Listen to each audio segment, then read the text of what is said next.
This is the Real Talk Radio Show, and I am your host, Devlin James.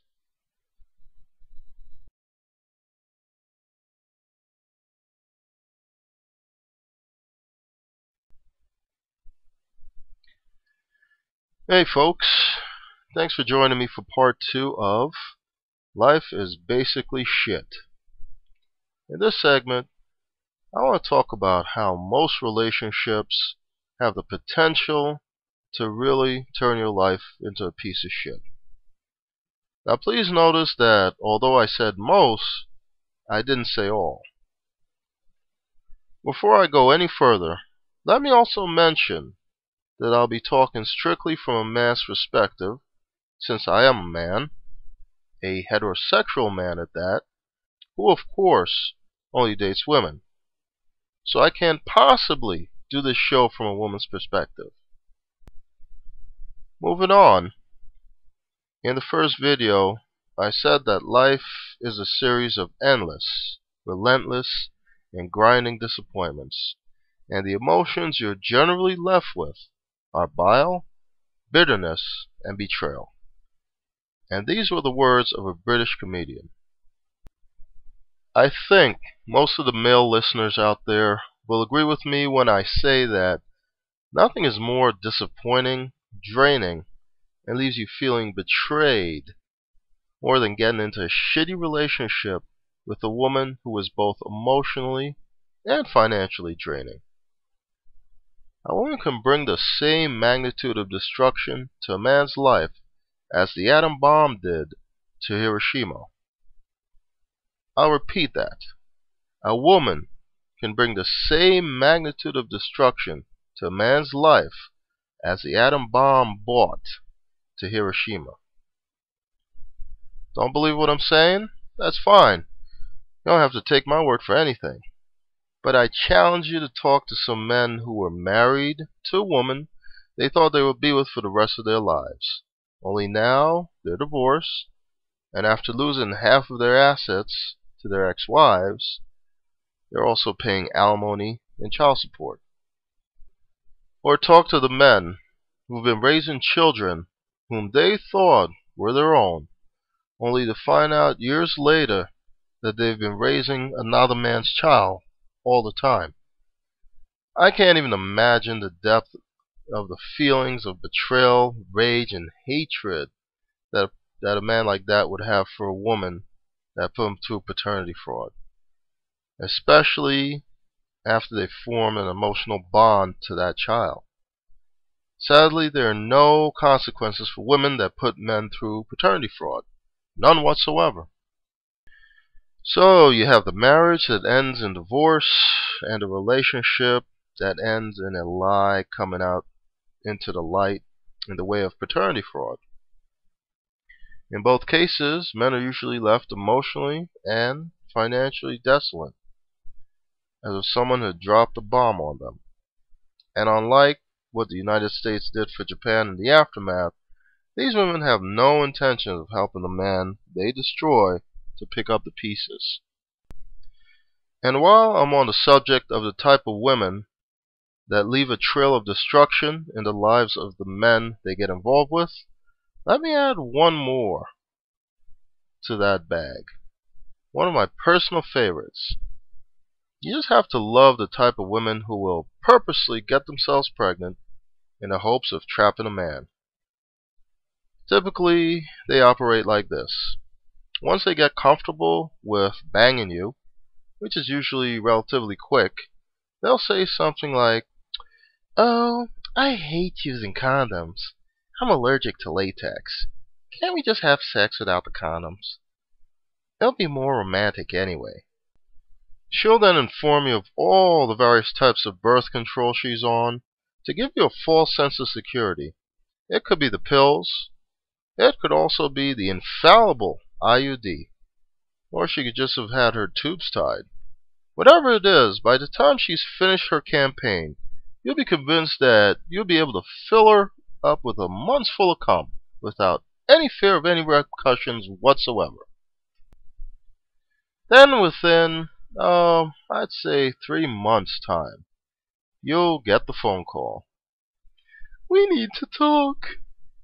You rush over to her place to find her dressed in an ugly-ass pair of sweatpants, her eyes red-rimmed from crying. What's wrong?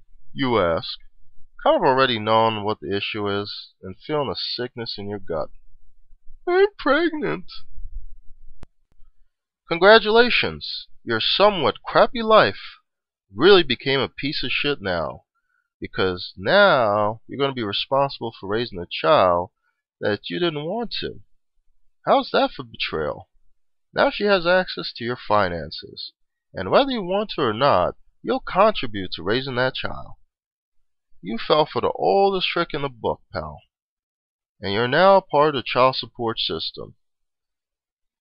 Don't believe her act. Don't believe the tears and, all the acting and all that bullshit. She wanted to get pregnant.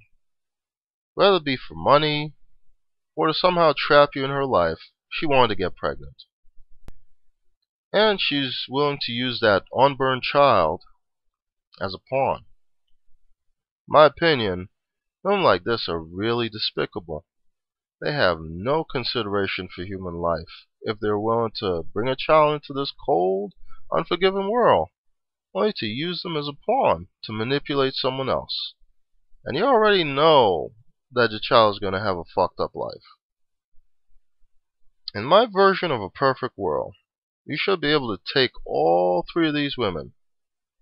The women that divorce their husbands for a payday, the ones that commit paternity fraud, and the one that gets pregnant to trap a man. Take all three of them, stuff them into a big cannon, then shoot them all into a lake full of broken glass. I don't think anyone would miss them.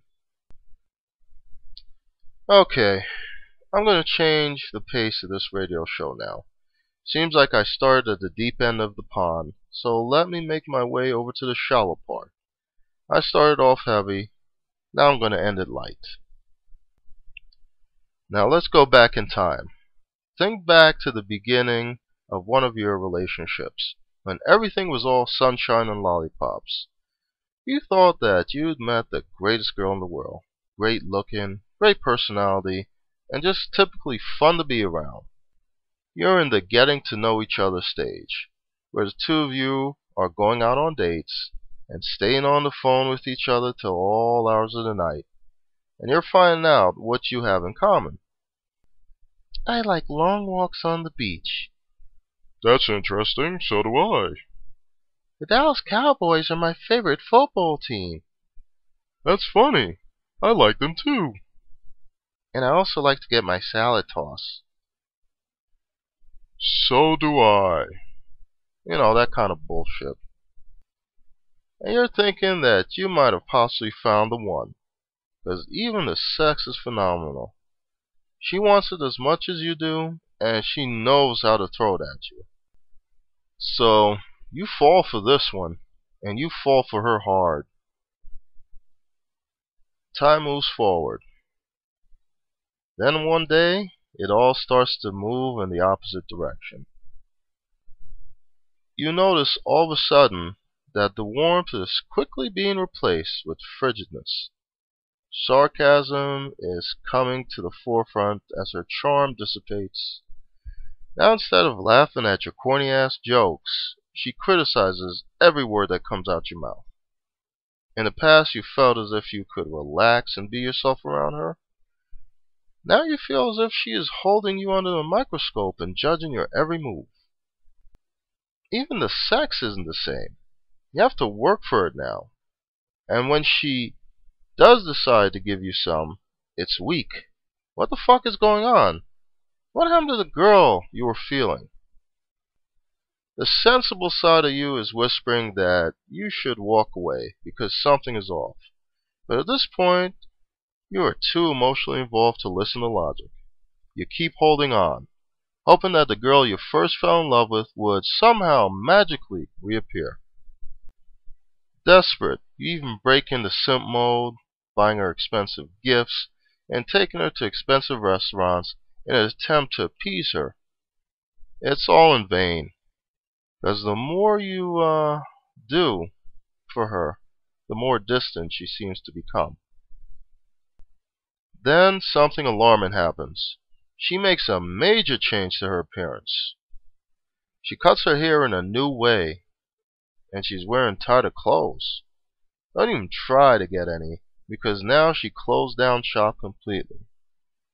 And she's even accusing you of cheating on her now. What? Where the hell did that come from? Yeah, she even wants to go through your phone to see what other women you've been talking to. But she won't let you go through hers. Fellas, you all should already know what's going on. Anytime a woman you're dealing with starts acting in this manner, red flags should be jumping up all over the place. Are you sitting down, guys? Are you sitting down right now? Because more than likely, she's cheating on you. The reason she changed her style around was for the other guy. The reason she isn't giving it to you is because she's giving it to somebody else. And the reason she's accusing you of cheating and wants to check your phone is simply because she's trying to put you on trial for the crime she's committing. Remember now, a crook will naturally think that everybody else around him is a crook. She is cheating on you, bro. Hate to be the one to tell you this. Best to drop that hoe and move on with your life. I'm going to bring this video to a close by saying that being cheated on by someone you really care about will make your life shitty. It's one of the worst feelings. It's emotionally damaging and will leave you feeling betrayed. But unfortunately it happens. People are going to do what they're going to do. That's life. And that's what basically makes life shit. Anyway, please stay tuned for part 3, where I will discuss how family can make your life shit. Thanks for watching. Once again, this is Devlin James. I'm out.